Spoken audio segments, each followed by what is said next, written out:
Hey, so I wanted to talk about something about the soil that I got to work with. So here I dug several holes, and this one particularly I have already dug probably if 2 feet already deep, a feet and a half. And I wanted to show you the sand that or the soil that I have, that what I'm working with. So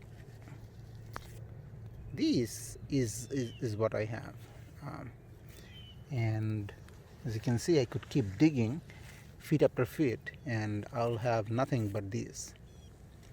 So yeah, don't get me wrong, we already know the entire Florida has sandy soil, but sandy soil is not like this. Many sandy soils I've seen has good amount of nutrients, but this is like completely white. I'm not sure if it is visible in this afternoon uh, sun, but yeah, so it is basically a white pure sand, and there is no other grain. Every one or few two dark particle that you see here is came from the top layer, which is basically the grass root, and the top layer where the grass is growing, and that is basically I added 2-3 years back by the truck as a black topsoil that I added manually. And so that's what you see, one or two grain. But the native soil, what I have here is pure sand. So I already dug few other hole and filled it with some amendment soil that I got from somewhere else. But this is where the actual soil that I dug, and as you can see, it's like completely soil, and there is no way someone could clamp, and that is the rule of thumb for any planting a tree. So you're supposed to be able to clamp the soil, and this is not. I mean, it clumpable.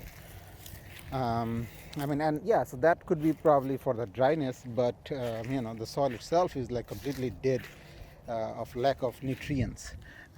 So this is type of the soil that someone would probably see in construction site, when they mix with cement or something. So that kind of soil, and this is not only one place. My place is around, several acres, and everywhere I would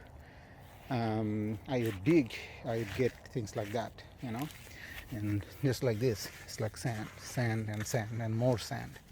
And yeah, so as I said, so this is the top layer that I was talking about that I added manually from this guy bring those soil with the truck. So this is not the native soil in this place, but the native is they can keep digging. This is what I'll have in there. Now, the sandy soil is one thing, obviously, and the other thing here is the condition of this soil. As you can see, this is like there is no moisture or even trace of moisture anywhere. It's like dehydrated sand. Now, this is February, and yeah, we are in the dry season, but we are not like end of dry season or anything. We are just middle of it. The rain will come in end of the May, so we have several more months of the dry season to go, meaning this land will get even drier in coming month. And as I see that even after digging a 2 foot deep hole, there is no trace of moisture. So as I'm going to plant some trees, you can imagine what kind of stress this tree going to go through, because it has no water, except the water that I will give it. So that's the condition, and and the water table is supposed to be low. If you go to the government soil survey website, this place is supposed to have the water table only about 2 foot deep. So technically I should be hitting the water right now, but as you can see, it's like bone dry everywhere. I could actually dig even more. On the other hole I dug like a foot more. It was same, completely, absolutely dry, bone dry. And as I said, this thing will continue for several more months. It was like this since December, and December, January, February, already 3 months, and then there are 2-3 more months to go. So probably 5-6 months. The soil condition is like that.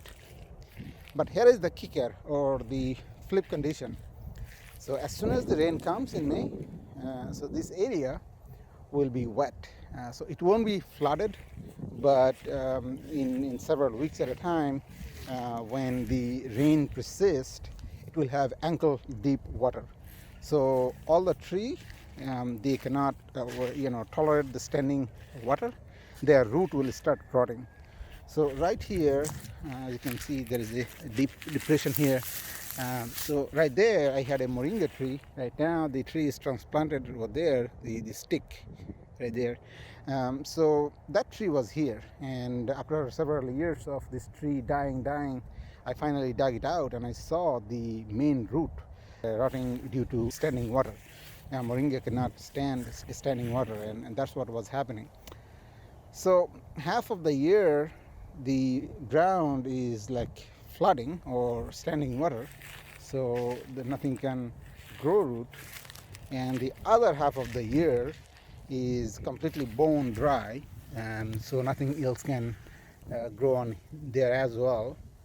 And then the usual thing, which is basically pure sand without any nutrients or anything at all, like white sand. So combining with these three things, the lack of nutrients, dry, and the wet, this place is like horrible place, absolutely horrible place to plant any trees at all. The only tree that can actually grow is oak, as you can see right here, and that's a native tree. So the oak, basically, it will grow right around the time when the rain comes, and it will produce the deep tap root very quickly, and it's going to go really down, and after a year it will basically tap to the groundwater, and that's how the oak can grow. A few other tree that is similar, that has the deep tap root, that also grows, like I have a jamun tree right there, so that is also growing pretty nice, but everything else that doesn't have a deep tap root, they're like screwed, and very hostile environment to grow any tree. So yeah,